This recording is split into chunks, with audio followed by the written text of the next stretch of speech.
Hi guys, Shodes here. In this video, I'll be going over a lot of the early game support macro timings, options, and general cues you should be thinking of as you are playing the game. It's very easy to get lost on what you should be doing as you are playing support because so much is happening, but you only need to think of what's relevant for support, which I will be highlighting. You should always be thinking of the next available play using that information you have. That way you can set up for it in advance. The faster you can identify the next play, the faster you will be able to set up for it. If you can outpace the enemy support on these things, you will give your team a significant advantage. I briefly talk about this in my commentary video, but at every point in the game, you should always have a goal in mind. These goals and ways to achieve them can vary based on team comp and support class, but I'll explain these things very generally so you can apply this to all. Before we dive into deep macro concepts, let's start by defining what macro is and how the support role functions within it. Dignitas has an article that defines macro very well. They write, "Macro gameplay in League of Legends is the way in which you use micro in conjunction with the information you receive about the game during the game, including during champ select, to press your win conditions over others by gaining and utilizing your advantages on a map-wide scale." While micro is more closely linked to the individual, macro is more about the team, how well you play into it, and how well it executes in order to meet its goals.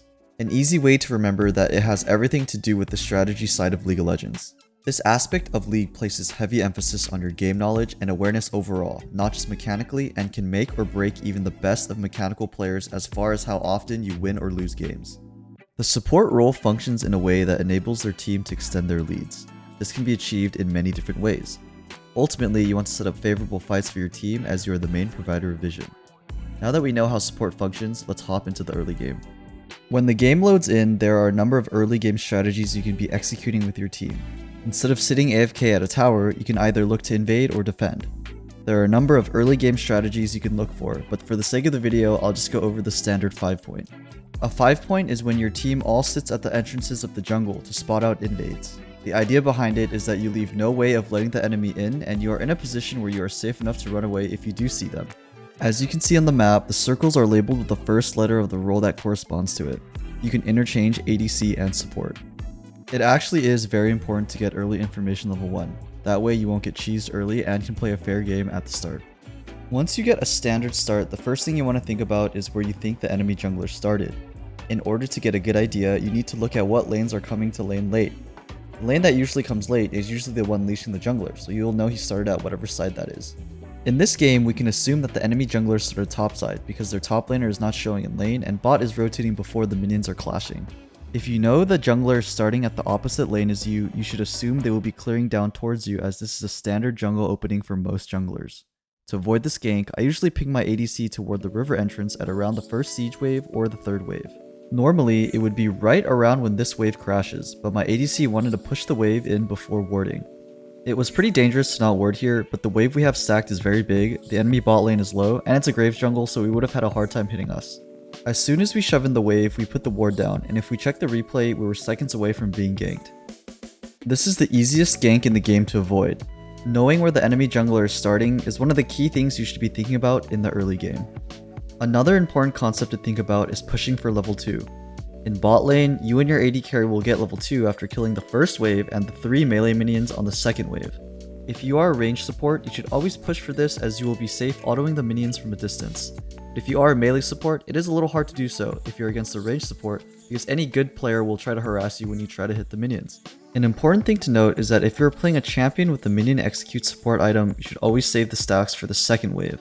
The reason is that if you use them all in the first wave, your wave will push into an area that's not safe for you. At this point in the clip, we cleared the first wave, and we know that we are going to hit level 2 before them. The last melee minion from the second wave is about to die, and we know that we will hit level 2, so we walk forward even before it dies to force the fight. The enemy does not know that we will hit level 2 after the third melee minion and gets caught off guard. You will always win this fight because you have the level advantage. This is another key macro concept you should be thinking about in the early game. In higher ELOs, hitting level 2 depends heavily on matchups in the bot lane, but you can always knowledge check the enemy bot lane in low ELOs on this concept. If they don't respect the level 2, you can force a fight and gain a huge advantage.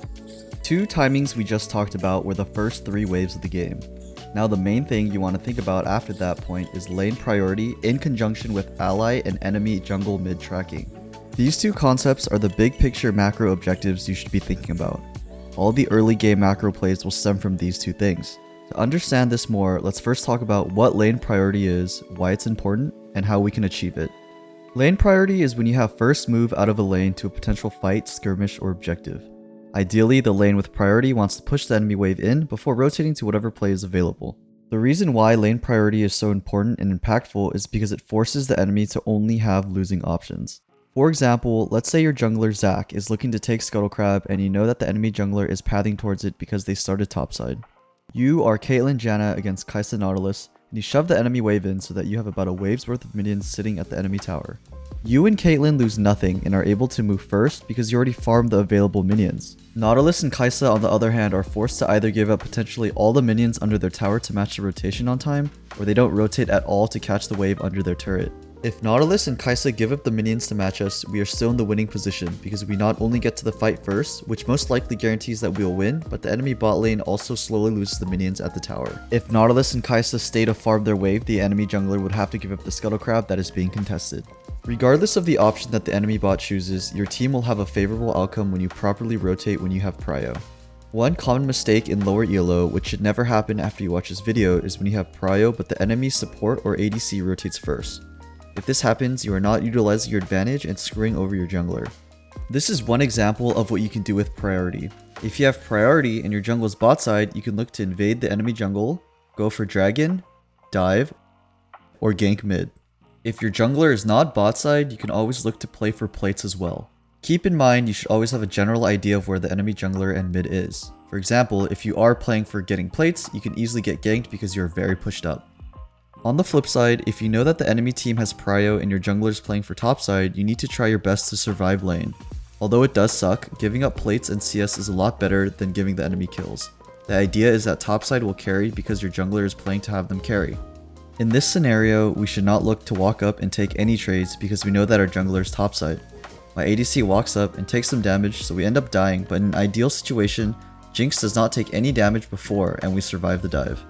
Another scenario where you don't want to take any damage is when the wave is slow pushing into you. A slow pushed wave is going to have about 1.5 waves worth of minions crash into your tower, and if you die, you will lose all of the EXP and gold from this. If you are the side that has the slow push going, you want to force fights to dive.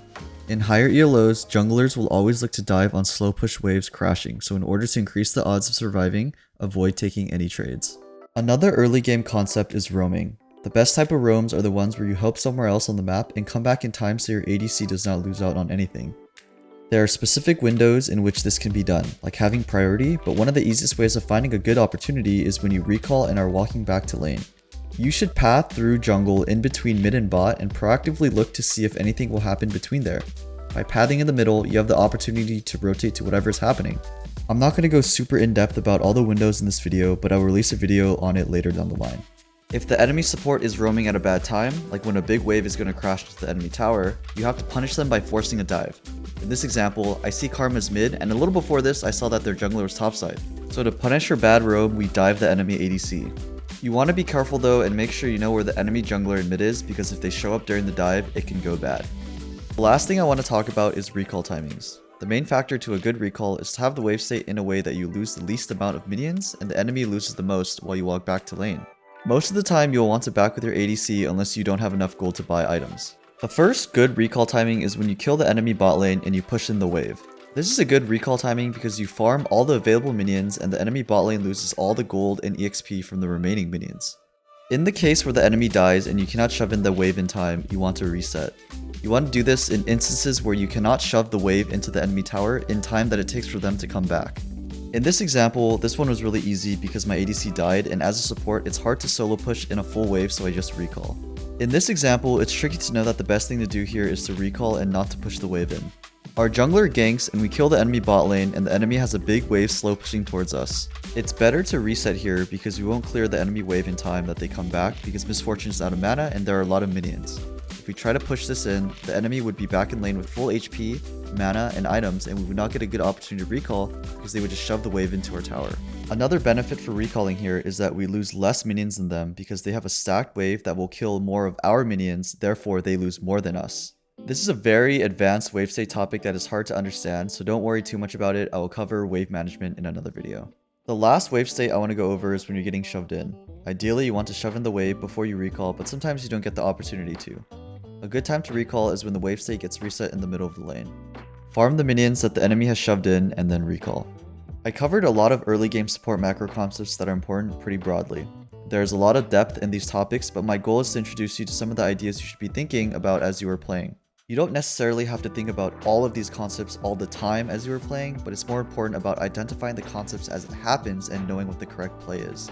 I plan to go in depth about some of the topics in my later videos, so if you felt like something needed more explanation, it will be covered later. But if you have any questions, please feel free to leave them in the comments or ask them on my stream at twitch.tv/showdes. As always, thank you so much for watching.